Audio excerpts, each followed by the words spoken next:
നിങ്ങളുടെ favourite shows ഇനി ഒരിക്കലും മിസ്സാവില്ല. ഇപ്പോൾ C5-ലൂടെ കാണും നിങ്ങളുടെ ഫേവറേറ്റ് ഷോ തികച്ചും സൗജന്യമായി. അരുത് പ്രവേട്ട, ഈ കുടുംബം തകർത്ത് കളയില്ലേ പ്രവേട്ട. പിന്നെ ഇവിടെ ജീവനോട് ആരും ഉണ്ടാവില്ല. ഞാൻ പ്രവേട്ട കാല് പിടിക്കാം.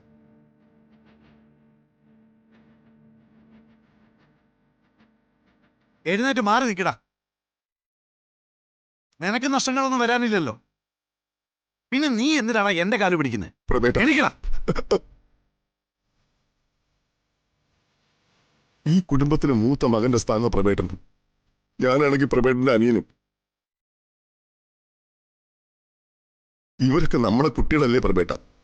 സഞ്ജു ഒരു തെറ്റ് ചെയ്താൽ അവനോട് ക്ഷമിച്ച് അതിനൊരു പരിഹാരം കാണാനല്ലേ പ്രവേട്ടൻ ശ്രമിക്കേണ്ടത്. അതെ, അതിന് തന്നെ ഞാൻ ശ്രമിക്കാൻ പോകുന്നത്. ആർക്കും ഒരു ദോഷവും വരുത്താതെ ഇവൻ ചെയ്ത തെറ്റിന് ഞാൻ തന്നെ പരിഹാരം കണ്ടോളാം. നല്ലൊരു മുഹൂർത്തം നോക്കാൻ ഞാൻ ശാസ്ത്രികളെ വിളിച്ചിരുന്നു. അയാൾക്ക് ഒഴിവില്ല. ഇനി ഞാനായിട്ട് തന്നെ അത് ചെയ്യാം. എന്താ പ്രവേട്ട ഉദ്ദേശിക്കുന്നത്? ഇവരുടെ വിവാഹം. അല്ല എന്താ?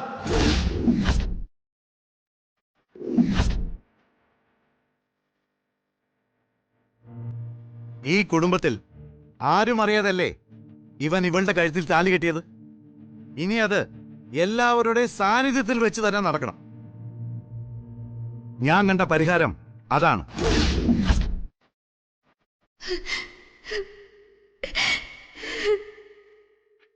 അങ്കിൾ, മിണ്ടരുത്. ആരും എന്റെ തീരുമാനത്തിനെതിരെ ഒരക്ഷരം ശബ്ദിച്ചു പോരുത്.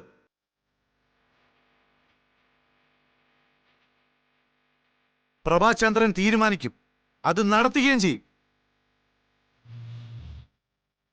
നീ അമ്മൂനെ നിന്റെ ഭാര്യയായിട്ട് സ്വീകരിക്കണം. ഇവൾ അണിഞ്ഞിരിക്കുന്ന താലി അഴിച്ച് ഒന്നുകൂടി ഇവിടെ കഴുത്തിൽ കെട്ടണം. ശ്രീദേവി നിലവിളക്ക് കൊടുത്ത് ഇവളെ മംഗലശ്ശേരിയുടെ മരുമകളായിട്ട് സ്വീകരിക്കണം. ഇനിയും വേണം ഈ ഒളിച്ചുകളി. എന്റെ മോളെ ഓർത്ത് ആരും ഇവിടെ കണ്ണീര് പൊഴിക്കണ്ട. ആർക്കും ഒരു തരത്തിലുള്ള കുറ്റബോധവും വേണ്ട. എന്റെ മോളുടെ 2 കാലുകളും നീക്കം ചെയ്യാൻ പോവാ.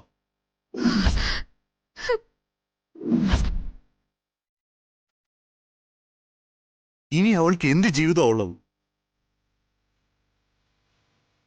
വീണ്ടും എടുത്തോണ്ട് നടക്കാൻ കഴിയുന്ന കൈക്കുഞ്ഞായില്ലേ അവള്?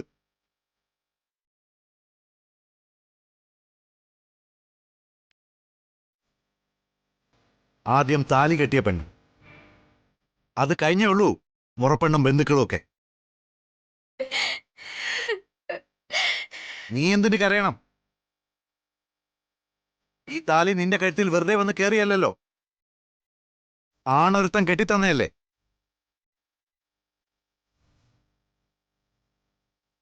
ഞാൻ മോളെ ഒന്ന് കണ്ടിട്ട് വരട്ടെ. നിങ്ങളെല്ലാവരും ഇവിടെ തന്നെ ഉണ്ടാവണം. ഡൗൺലോഡ് ചെയ്യൂ C5 ആപ്പ്. കാണൂ എല്ലാ എപ്പിസോഡുകളും സൗജന്യമായി.